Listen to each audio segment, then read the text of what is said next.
이제 시작해볼까요? 7시가 지났으니까. 네, 반갑습니다. 저는 양키라고 합니다. 그리고 오늘 이제 마지막을 5주 동안 여러분들 굉장히 수고하셨을 텐데 마지막 시간이기도 하고 너무 종일 앉아서 뭔 이야기를 해야 되나 굉장히 고민을 했는데 좀 어떻게 해야 될지 굉장히 다른 때 비해서 더 심각하게 고민을 했는데 고민의 결과가 그다지 대단치 않은 것 같은 느낌이 듭니다. 그렇게 한 것 중에 하나는 제가 한동안 여기 없다가 왔더니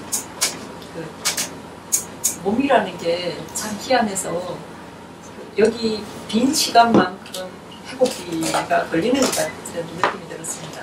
그래서 계속해서 자다가 졸다가 또 자다가를 며칠 동안, 며칠이 아니죠, 한 일주일 넘게 반복하고 그 다음에 이제 드디어 정신줄을 좀 챙겨서 뭔가를 해보려고 하는데 더위를 먹었는지 잘 안 돼서 어제부터 계속 고민하고 또 고민을 했는데 아니 모르겠다, 오늘 가서 부딪혀서 이야기를 좀 해보자, 그런 생각을 하고 왔습니다.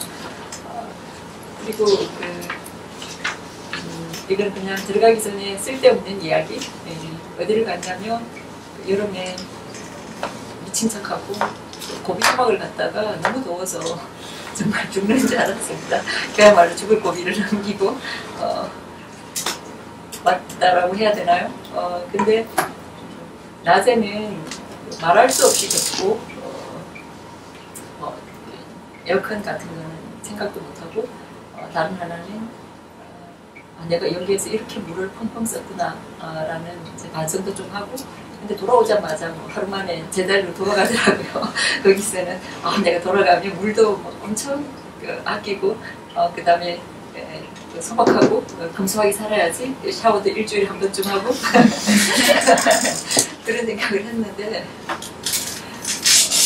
왜냐면 이제 거기 갔을 때 재밌게도 하루에 1리터인가요? 우리 대병이라고 하는 그 하나로 하루 종일을 이제 살아야 됐기 때문에 뭐 거기에서 세수를 한다거나 또 샤워를 한다거나 이런 건 좀 상상을 못하고 그렇게 지나니까 또 그런 대로 견딜만 하더라고요. 그러면서 이제 거기에서는 굉장히 반성을 했죠. 내가 엄청나게 사치스럽게 살았구나, 엄청나게 낭비했구나 라는 생각이었는데 돌아오니까 이제 마찬가지로 돌아갔었는데 네. 오늘 제가 이렇게 페미니즘과 과학 정신분석을 이야기해야 될지 아니면 여성주의 정신분석을 이야기해야 될지 그 자체부터도 굉장히 고민이 됐었거든요. 왜냐하면 페미니즘과 정신분석이라고 한다면 이 바로 똑같이 대등한 관계 우리 두 개가 연결이 될 수 있을 것인지라는 생각이 들고, 다음에 하나는 그 앞에 하이픈을 붙여서 여성주의적인 또는 페미니즘, 정신분석이라고 했을 때 그런 여성주의라는 것을 붙일 만큼 정신분석에 여성주의적인 엄청난 별도의 시각이 있는가라는 물음도 나올 수 있을 것 같기도 하고요. 그러면서 이제 마지막이고 5주 동안 여러분들하고 이 이야기를 했던 것은 사실은 전체적으로 페미니즘이 뭐지? 라는 거에 관한 이야기를 아마 하셨을 거라고 생각이 듭니다. 그래서 앞에 여기 주제를 보면 가족, 여성과 노동, 그다음 여성 정치 경제, 그다음 섹슈얼리티와 같은 그런 주제들을 다 다룬 걸로 알고 있는데요. 이렇게 본다고 한다면 페미니즘이 젠더만을 이야기하지 않는다는 것은 아마 다 아셨을 거고요. 그다음에 페미니즘 앞에도 굉장히 다양한 하이픈이 붙는 페미니즘이라는 것이 있기 때문에 하나의 페미니즘을 이야기한다는 건 굉장히 힘든다. 그럼에도 불구하고 언제나 몰아가지고 페미니즘 하면 모든 거에 책임을 져야 될 뿐만 아니라 모든 거에 대한 뭔가를 답을 내놔야 되는 것처럼 항상 몰리는 느낌이 받을 때가 있는데, 특히 작년, 재작년과 더불어서 페미니즘과 여성 혐오 담론이라는 것이 굉장히 전면에 부각이 됐을 때는 더 그런 느낌을 좀 많이 받았다는 생각이 듭니다. 근데 지금 이 순간에 이제 한 1, 2년 지나고 난 다음에 어떤 부분에 있어서는 조금 그 페미니즘에 대한 그 뭐라 그러죠? 저는 페미니즘이 이거 말도 아니고 이게 뭘까라는 생각을 많이 했었는데 이런 식의 그 분위기가 이제 조금은 어느 정도 가라앉은 것 같기도 하고요. 그러면서 페미니즘에 대해 페미니즘 안에서도 여기 정신분석하고 연결을 했을 때는 굉장히 다른 층의 이야기가 나올 수가 있기 때문에 어떤 것을 기대하셨을까라는 생각도 들고 다른 하나는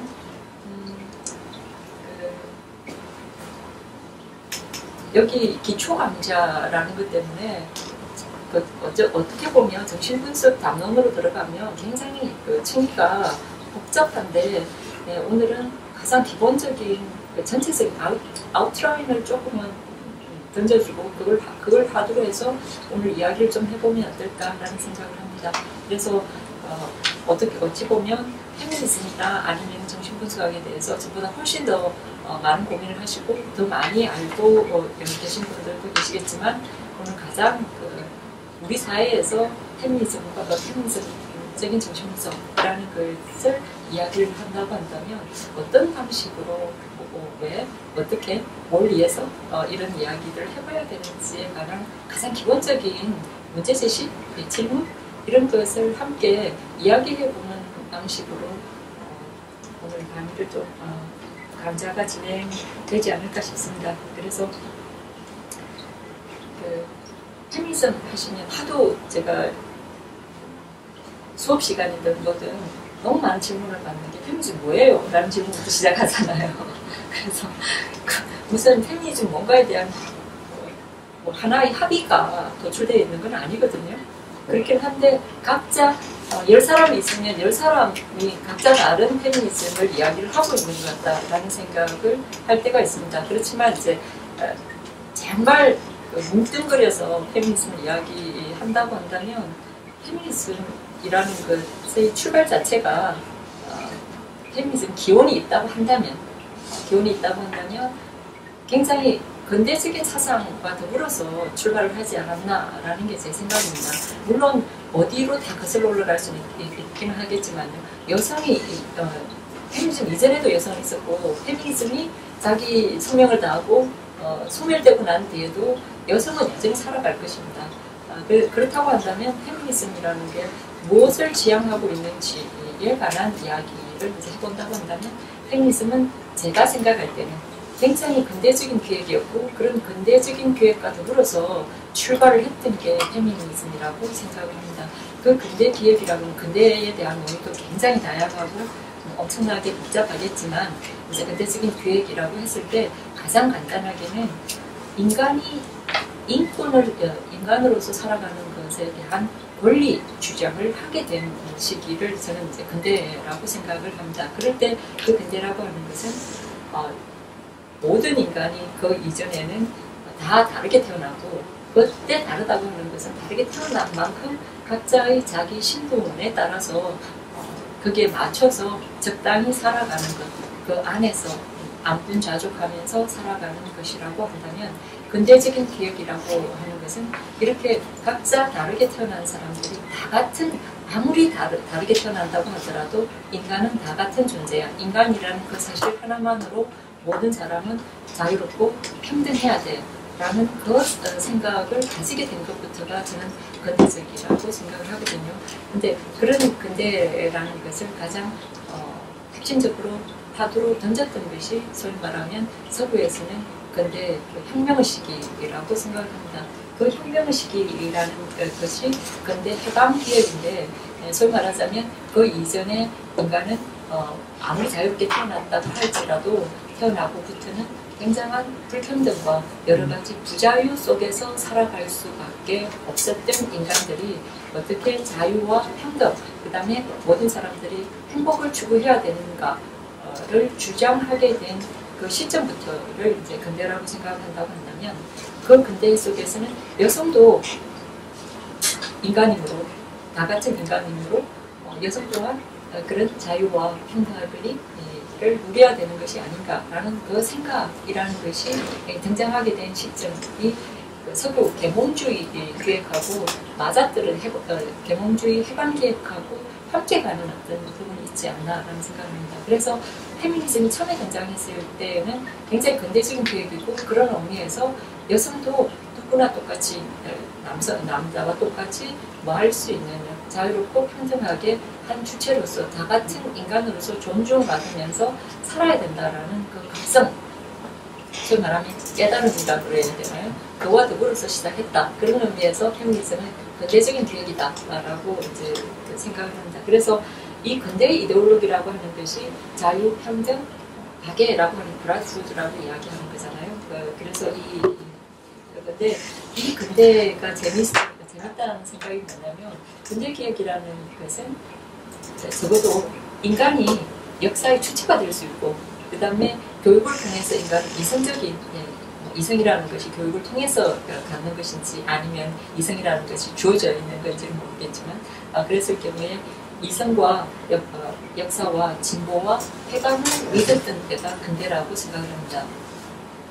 인간이 그 이후에도 해방이 됐다라고 해방이 됐는지 안 됐는지 모르겠지만 적어도 이성과 역사와 진보와 해방이라는 이 신화라는 말이 들어가면 이미 그게 다른 해석의 여지가 있긴 하겠지만 이것을 믿었던 시절이 이제 근대 시기라고 생각을 하는데 그래서 모든 인간은 자유롭고 평등하게 태어난다. 그런데 무엇 때문에 그러면 인간은 부자유스럽고 불평등하게 살 수밖에 없는가? 라는 질문들을 그 당시에 무수한 이론들이 하기 시작한 거잖아요. 그렇게 본다고 한다면 인간이 자유롭고 평등한 존재임에도 불구하고 전혀 자유롭지 않고 모든 것으로부터 억압되어 있다고 한다면 그럴 때 억압의 기원을 어떻게 설정하느냐에 따라서 미래를 어떤 방식으로 꾸려나갈 것이고 역사를 어떻게 바꿔나가야 될 것인지에 대한 책임 또한 주어진다고 생각을 합니다. 그때 소위 말하면 그 억압을 어떻게 보느냐에 따라서 굉장히 다양한 이야기들이 나올 수밖에 없었을 텐데요. 여기에서 이제 페미니즘도 한 목소리를 냈다고 한다면 페미니즘 안에서도 그 당시에 자기 시대의 여성 해방이라는 것이 가능하게 하기 위해서는 어떤 이론을 가지고 와서 어떻게 해야만 정말 여성들이 해방될 수 있을 것인지에 관한 고민을 하지 않을 수 없었겠죠. 그럴 때 이제 가장 그 당시에 해방 계획으로서 많이 언급되는 게 마르크스의 페미니즘이라든지 아니면 뭐 거기에서 여러 가지 스펙트럼이 있을 텐데 거기 부르주아 페미니즘, 뭐 자유주의 페미니즘, 뭐 온갖 이야기들이 다 나왔을 거고요. 그 중에 그 당시에 이제 여성들이 뭘 하기 위해서는 자유롭고 평등하고 그다음에 행복하게 살기 위해서는 뭐 어떤 것들을 충족시키면 여성들이 그럴 수 있을까에 대한 많은 여자들이 고민을 했을 것이고 그런 것 중에 우리가 좀 알려져 있는 것들이 뭐 어떤 게 있습니까?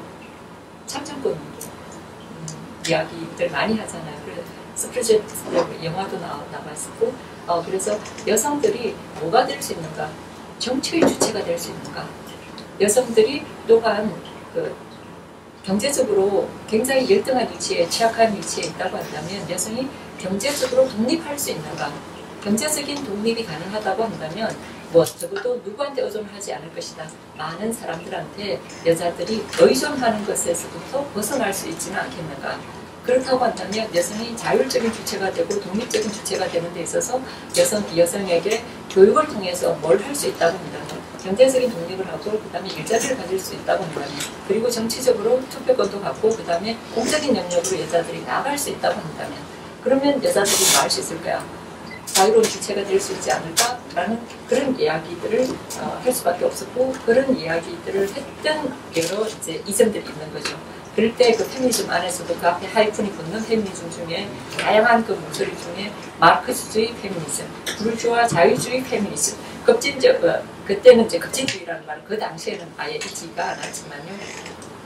어찌 보면 자기 당대에 보수적이지 않은 그래서 자기 당대를 뛰어넘으려고 하는 굉장히 열정적으로 뛰어넘으려 하는 모든 운동에 레디컬하다는 의미에서 급진주의라는 이름을 붙여야 된다고 한다면 사실은 그 당대 모든 페미니즘은 급진주의였다고 이야기를 할 수가 있을 것입니다. 왜냐하면 그 당시의 지배적인 가부장적인 사회로부터 어떻게 하면 여성들이 자유와 해방이라는 것으로 나아갈 수 있을 것인지를 고민했다는 의미에서 굉장히 레디컬한 운동이라고 할 수 있었던 게 저로서는 페미니즘이라고 생각을 합니다. 그 페미니즘 목소리로 인해서 많은 여자들이 자기 자신들이 어떻게 살아야 되는지에 관해서 다시 한번 고민을 해보고, 그 다음에 내가 살고 있는 이 상태가 어떤 상태인지에 대해서 성찰할 수 있는, 그래서 각성할 수 있는 그런 목소리들, 그리고 자기가 지금 살고 있는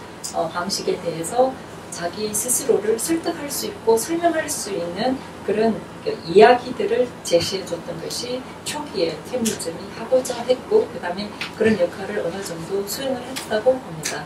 근데 이런 식의 페미니즘이 목소리를 내고 있는 그 무렵이 소위 말하자면 18세기, 19세기이고 20세기 초반이라고 한다면, 그때를 흔히 페미니즘 운동사를 이야기할 때는 그 제1물결 페미니즘이라고 이야기하죠. 맨 처음에 출발했다라는 의미에서 이야기를 하는데, 물론 그 이전에도 항상 신여성들이 있었어요. 자기 시대에서 언제나 새로운 여성들이 있었고 새로운 목소리를 낸 여성들은 어느 시대나 있었습니다.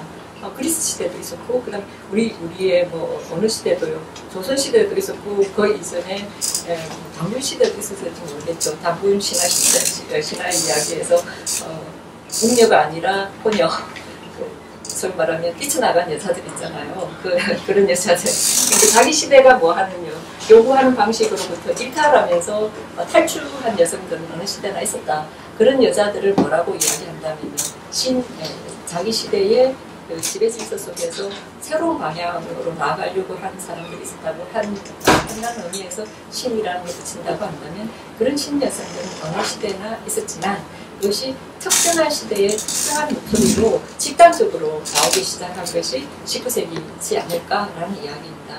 그 19세기에 나왔던 운동을 페미니즘 운동사에 있어서는 소위 말하면 그 기원으로 시작을 해서 제1물결이라고 이야기한다면, 이제 그 이후에 제2물결, 제3물결 이런 식으로 이제 이야기들을 하게 되는 거죠. 그 어떤 흐름이 있었기 때문에 그걸 하나의 물결처럼 이야기를 하지 않나라는 생각입니다. 그래서 이 시대 때 여러 이제 많은 여자들이 있었는데, 참 여자들의 이야기는 쉽게 잊혀져요. 그게 다나 헤로웨이가 다나 헤로웨이만 하는 게 아니라 많은 여자들이 이야기를 하는데 왜 여자들의 이야기는 그렇게 쉽게 잊혀지는가? 그래서 또다시 잊혀진 이야기를 또다시 누군가 나와서 뭐 하는가? 반복하는가? 그러면 그 조금은 뭐 해야만, 앞서간 이야기를 기억을 하고 있어야만 그 다음이 조금은 나아갈 수가 있을 텐데, 여자들의 이야기는 너무 쉽게 잊혀져서 이것이 재생산되지 않고 자꾸 단절이 된다는 거죠. 그럴 때 왜 그렇게 단절이 된다고 생각하십니까?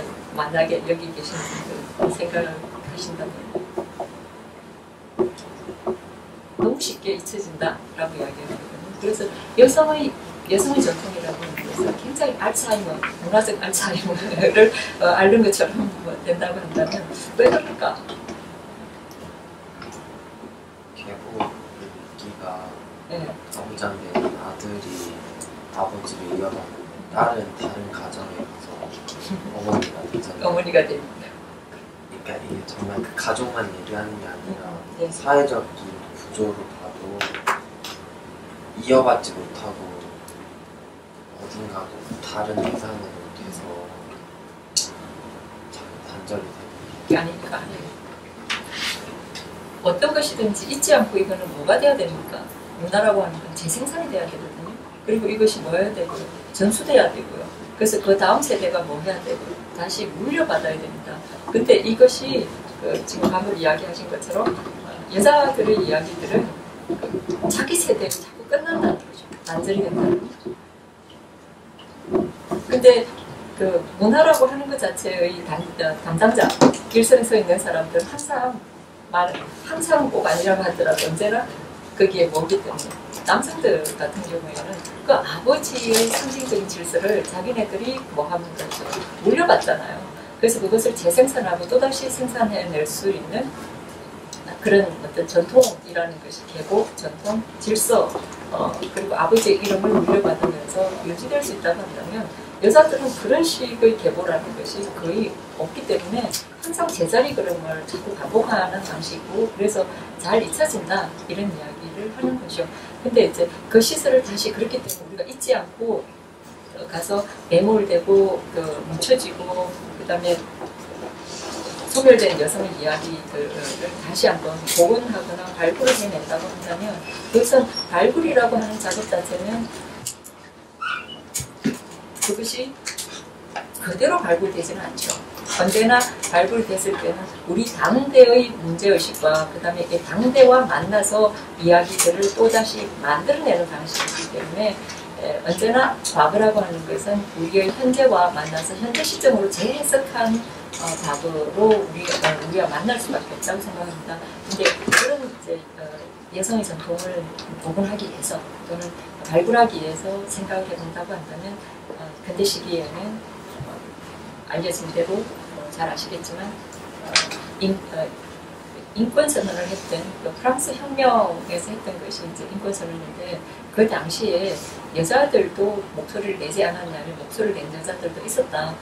그런 여자들 중에 한 명이 알렘프트 구시라는 여성이고 올렘프트 구시라는 이 여성은 인권선언에서 인간과 시민의 권리선언이라고 하는 것을 어떤 식으로 바꿔냈냐면 여성과 여성 시민의 권리선언이라는 선언문을 쓰게 되죠.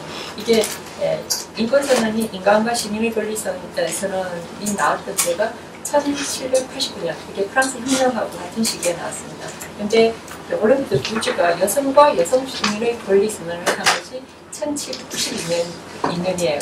그러니까 조금 뒤에 나온 거죠. 이 인권선언에 대해서 제일 먼저 올렘프트 구시가 생각했던 게 뭐냐면 인간과 시민의 권리선언을 하는데 이 인간 그리고 시민이라고 하는 그 사이에 여성이라는 게 정말 있을까? 인간 안에? 라는 문제 제기를 했던 사람이고요. 여기에서 여성과 노약자 뭐 하여튼 그런 사람들은 인간에 들어갔을까라는 이 문제 제기는 나중에 보면 그 프랑스 혁명이라고 하는 것이 부르주아 혁명이었다라는 것에 대한 부르주아 남성 백인들만의 뭐였다 축제였다 혁명이었다라는 것에 대한 문제 제기이기도 합니다. 그때 이제 올렘프트 구시가 했던 그 이야기가 선거권과 관련해서 우리가 본다고 한다면 선거권은 우리는 1945년 해방과 더불어서 모든 사람들한테 보통 선거권을 준 거죠. 모든 사람은 아니죠. 그때 우리 몇 살로 규정됐나요? 20살? 20살의 소위 말하면 이제 사람들한테 여성과 남성을 상관하지 않고 줬다고 한다면 프랑스에서 혁명이 일어나서 그때 혁명의 그 이데올로기가 뭐냐면 만인은 평등하다 라고 이야기를 했지만 그 평등 안에 평등할 수 있는 사람만 평등했던 거죠. 그게 뭐냐면 이제 단지 선거권 하나로만 이야기를 하더라도 선거권은 누구한테만 준 거냐면 보통 선거권 주어진 것이 아니었습니다. 그러니까 거기에서 배제된 사람들이 있는 거죠. 가난한 자들. 그 다음에 그야말로 노약자, 장애를 가지고 있는 사람들. 그 다음에 교육받지 못한 자들. 그 다음에 외국인. 그 다음에 정신 파탄자들. 소위 말하자면 정신병을 앓고 있는 사람들. 그리고 여자한테는 뭘 주지 않는다. 이들이 상식선에서 뭘 할 수 있느냐, 정치 참여를 할 수 있는 능력이 있다라고 생각하지 않았기 때문에 이 사람들은 배제한다 했습니다. 그럴 때 가난한 자들은 너무 가난해서 뭘 할 공적 영역에 참여할 수 있는 시간과 여유도 없기 때문에 이들한테는 주지 않았고, 그 다음에 어린아이들은 뭘 할 수 있느냐, 정치적인 판단을 할 수 있는 이성적인 능력을 갖고 있다라고 생각하지 않았기 때문이고, 외국인은 한 나라 국민이 아니기 때문에, 시민이 아니기 때문에 배제한 것이고요. 그 다음에 이거는 바로 묶어서 정신박약, 등비산 이런 사람들 같은 경우에는 뭐 할 수 있는 능력이 없다. 상식적으로 판단할 수 있는 능력이 없다라는 그 모든 것 때문에 이야기를 한 겁니다.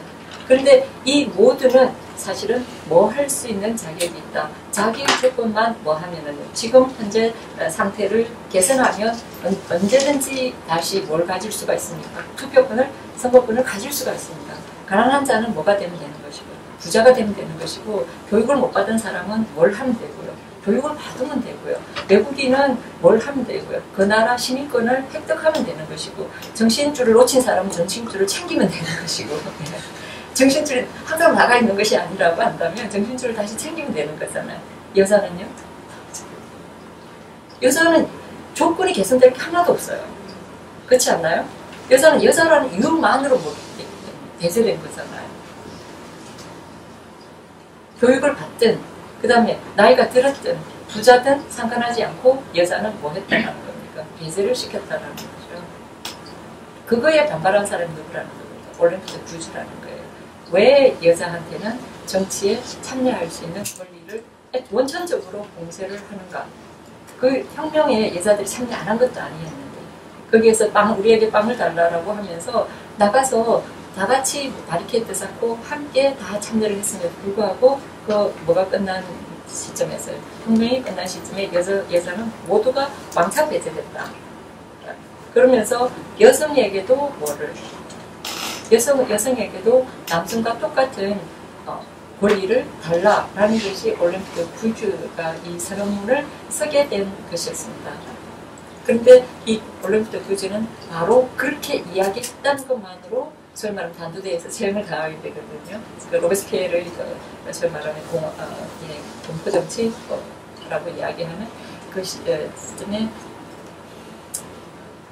말하자면 재앙을 당하게 되는데 그때 이 사람이 했던 말이 굉장히 유명한 말이죠. 내가 이 여자가 단두대에 선다라는 것 자체가 정치적인 행위잖아요.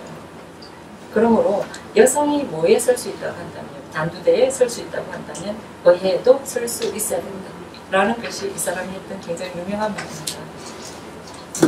그게 올림픽 구주나 구주 같은 경우에 재앙을 당했지만 영국의 울스턴 크래프트 같은 경우에는 구주에 비해서는 훨씬 더 굉장히 온건한 발언을 여성의 권리선언, 여성 권리의 옹호 이런 것을 이야기를 했지만 훨씬 더 과격하지 않았다는 것 때문에 그리고 영국적인 상황 때문에 처벌을 받지 않았지만 이 사람이 그렇다고 해서 사회적인 처벌을 안 받았냐면 울스턴 크래프트도 굉장히 사회적인 처벌을 받았다고 생각을 합니다. 그 당시에 선거권이 여성의 인권을 옹호한다는 것만으로 여자가 뭘 한다면요. 선거에 참여할 수 있는, 정치에 참여할 수 있는 능력이 있다는 것은 개가 다 웃겠다라고 이야기할 정도의 인식을 가졌던 여성들은 이성도 없고 그 다음에 미성숙하고 의존적이고 그리고 그런 여성들은 누가 판단해줘야 되기 때문에 그런 여성들을 이끌고 지도하려는 아버지와 남편과 그런 남성들의 지도 아래 가이드 아래 있어야 되는 것이 있습니다. 라고 하는 것이 그 당대의 지배적인 생각이었다는 거죠. 지금 생각하면 어떻게 그럴 수가 이렇게 생각이 되십니까? 네. 그렇지만 항상 여성은 누구의 보호와 지도 편달 아래 남성의 그래서 이런 이야기를 했다라는 울스턴 크래프트 같은 경우에는 당대로서는 여자들한테 갖다 붙일 수 있는 최악이 어떤 걸까요? 장녀다. 그리고 이제 자유롭게 소위 말하자면 이혼을 하고 다른 남자랑 함께 산다라는 이유만으로 걸레다. 이런 식의 이야기를 이제 한다라는 거죠. 그런 식으로 소위 말하자면 자기 당대에 남성들이 가부장적인 질서가 원하지 않는 방식의 이야기를 하는 여자들을 사회적으로 처벌하고 단속하는 여러 가지 방식들은 굉장히 많았다. 그런 의미에서 울스턴 크래프트가 당하지 않은 건 아니다. 전혀 사회적인 처벌을 받지 않은 것은 아니었지만 하진 않았다. 처벌을 받았지만 처형은 당하지 않았다. 누구처럼요. 올림픽 구주처럼. 그 시절에 살았던 여자들 그리고 그 여자들의 목소리라고 하는 것이 굉장히 갑자왕제의 전체적인 강무 흘러가는 것 중에 굉장히 아래로 가라앉아 있는 저기로서 그 목소리들이 완전히 사라진 것은 아니었지 않을까 싶습니다. 그런 이야기들이 지금 우리가 다시 생각하고 이야기하고 하고 있다는 의미에서 그런 앞서간 여자들의 집단적인 목소리들이 우리를 통해서 또다시 흘러가고 있지 않나라는 생각을 하는데 바로 그 시절에 나왔던 이 시절에 모두 동시에 나오냐 하면 마르크스가 있었다고 한다면 그 시절에 프로이트도 있었습니다. 그게 프로이트가 이 사람 굉장히 농이주도한 사람이고 굉장히 재밌다는 생각이 드는데 꿈의 해석을 자기가 그 전에 미리 이제 써놨어요. 근데 그걸 딱 짠 하고 발표한 게 언제냐면 1901년입니다. 1901년이라는 그걸 한 게 뭐냐면 20세기를 나는 지금부터 내가 열 거야 라는 것으로 생각했다라는 거죠. 물론 그랬는지 안 그랬는지 모르지만 많은 사람들이 그렇게 이야기를 합니다. 그 전에 썼었는데 나는 21세기는 나의 시대라는 그 야심이라는 것이 1901년에 꿈의 해석이라는 것을 던져놓고 그 다음에 그 꿈의 해석 때문에 발명된 것이 우리가 지금 알고 있는 겁니다. 무의식이라는 겁니다. 그 이전에 무의식이라는 개념 자체가 있지 않았고 그 다음에 그걸 개념이라고 이야기할 수도 없는 거잖아요. 우리 의식 안에 들어오지 않는 것을 어떻게 우리는 알 수 있는가 라는 이야기 때문에 처음에 무의식이라는 것을 뭐 하는 것 자체가 설명하는 것 자체가 그다지 쉽지는 않았던 시절에 소위 말하면 프로이트가 있었고 그 프로이트와 누구가 막스가 그 19세기와 20세기를 거의 담론을 거의 지배하지 않았나요? 두 유대인이. 그래서 한편으로는 이제 마르크스주의와 한쪽으로는 프로이트주의라는 것이 이제 나오기 시작했던 것이 20세기의 초반이었다고 한다면 그 당시에 그 프로이트가 이제 소위 말하면 정신분석이라는 것을 이제 들고 나오게 된 거잖아요. 그 이전까지 정신분석이라는 개념 자체도 없었거든요. 예. 근데 정신분석, 사이코아날리시스라는 것을 이제 가지고 나오면서 했던 것 중에 하나가 가장 혁명적이라고 볼 수 있는 것이 무의식이라는 개념이고 이 무의식을 이제 나중에 라칸이 내려가면 물론 프로이트도 이야기했지만 무의식이라는 것은 언어처럼 구조화돼서 언어로서 뭐 할 수 있다. 결국은 설명해낼 수 있다라는 식의 이야기가 나올 텐데 그렇긴 하지만 프로이트가 이야기했던 이 무의식이라는 개념이 왜 뭐가 그렇게 혁명적이라고 이야기를 할 수 있는가라고 이제 이야기를 하자고 한다면 19세기와 20세기가 되면서 이제는 그 소위 말하면 1789년에 있었던 그 프랑스 혁명이라고 하는 것을 보수적이고 반동적인 지적들이 드러나게 되는 거죠. 그때 이제 반쯤 혁명이라고 절반의 혁명이다라고 이야기를 하자면 그 이전에 뭐는 무너뜨렸는지 모르지만 귀족 시스템, 신분제 질서를 무너뜨렸는지는 모르지만 그 혁명의 끝에 결국은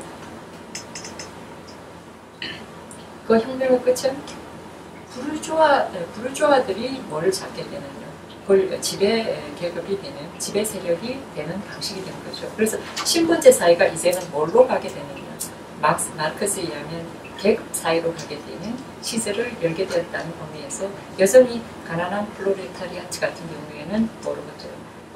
지배 질서에서 억압받는 신분으로 남아 있었던 것이고 다른 한편 그럼에도 불구하고 부르주아 주체성이라고 하는 것은 교육받은 교養있는 이런 남성 백인들의 입장에서 볼 때는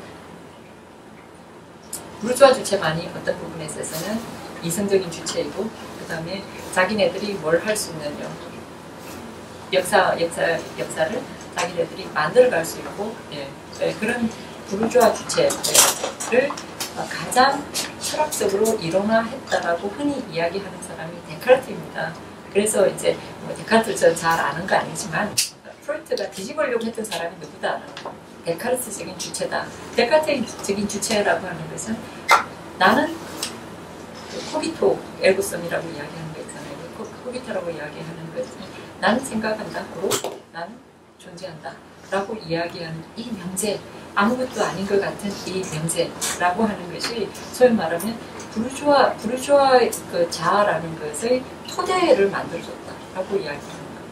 그게 이제 판단, 그 불주아의 토대를 만들어줬다라는 말은 내가 보고 있는 모든 것을 뭐 한다고 할지라도 의심하고 또 의심한다고 할지라도 뭐 하고 있는, 의심하고 있는 나 자신을 뭐 할 수는 없다, 부정할 수는 없다라는 의미에서 의심하는 자기 자신을 뭘로요? 그 의심하는 대상으로부터 의심을 할 수 있는 주체의 위치에 세워줬다라는 거죠. 그래서 거기에 주체의 토대를 만들어줬던 것이고, 바로 의심하고 있는 자기의 확실성, 그 주체의 확실성을 주장한 사람이 데카르트라고 보는 거죠. 그래서 그 세계에 대해서 인간이 뭘 할 수 있고, 자기가 의미를 부여할 수 있고, 그 의미를 부여한다는 의미에서 인간은 역사의 주체가 될 수 있고, 역사를 바꿀 수도 있고 라고 생각할 수 있게끔 만들어줬던 사람이 누구다라는 겁니다. 그게 바로 데카르트적인 주체다라고 흔히들 이야기를 합니다.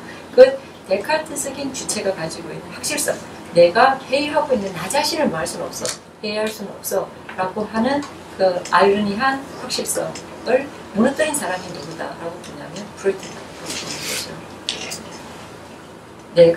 나는 이렇게 통합된 주체, 세계의 의미를 부여할 수 있는 그런 주체라고 어린 반품도 없다라고 생각한 사람이 누구냐면 프로이트다라는 이야기입니다. 그 확실한 세계의 의미를 부여하는 확실한 주체로서의 나라는 것을 해체했다라고 보는 사람이 프로이트라고 한다면, 그 프로이트는 무엇을 가져오면서 그걸 가능하게 만들었다고? 바로 그 무의식이요.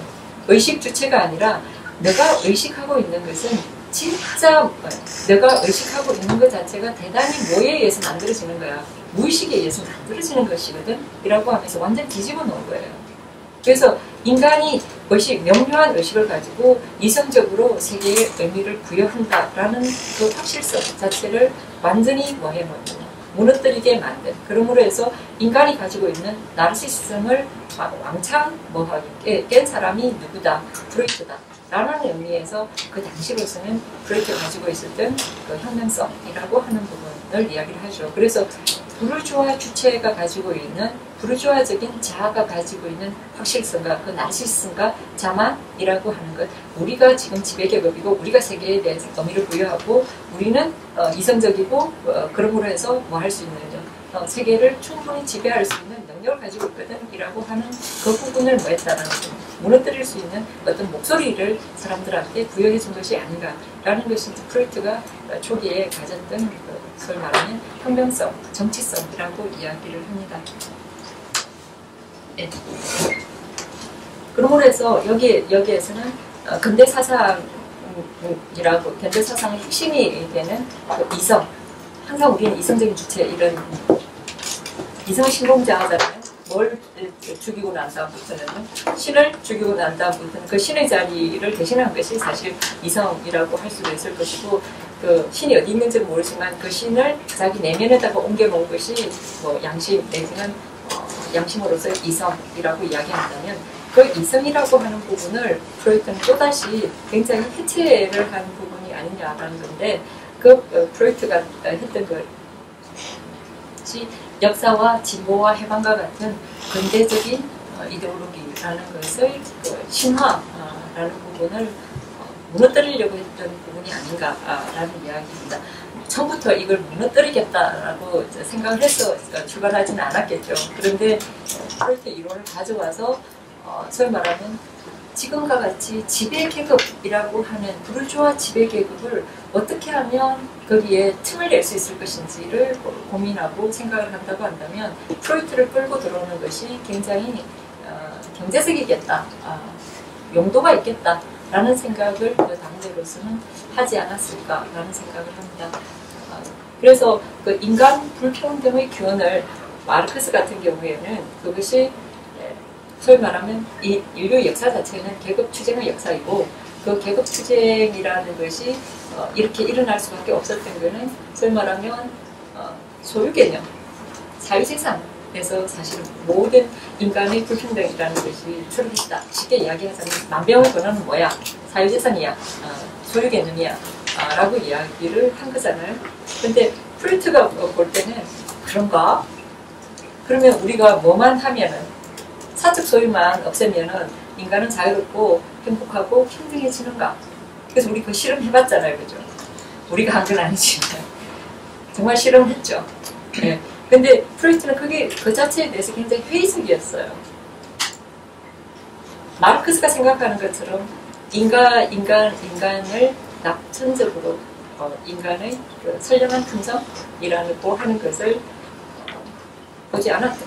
그래서 굉장히 그 뭐라고 그러죠? 인간이 훨씬 더 동물적인 욕망이라고 하는 것을 강력하게 이끌려 있는 것이 아닐까라는 생각을 하게 했던 사람이 프로이트라는 생각이 들거든요. 그래서 인간이 이성적인 주체라기보다는 인간은 욕망을 어찌 보면 자기 욕망을 어떤 방식으로든지 충족시키려고 하는 그런 부분, 그런 부분에 있어서는 아담 스미스하고 같이 가는 부분이 있는데, 아담 스미스는 경제적인 측면에서 이야기를 하는 것이고 프로이트는 사이키의 측면에서 이야기를 한다고 생각을 합니다. 그랬을 경우에 프로이트 같은 경우에 그 인간이 가지고 있는 것 중에서 가장 크게는 인간은 인간한테 이렇게 불평등하고 여러 가지 문제점이 만들 수 있는 것은 단지 사유재산의 문제뿐만 아니라 인간한테 근본적으로 폭력성이 있다고 보는 것 같아요.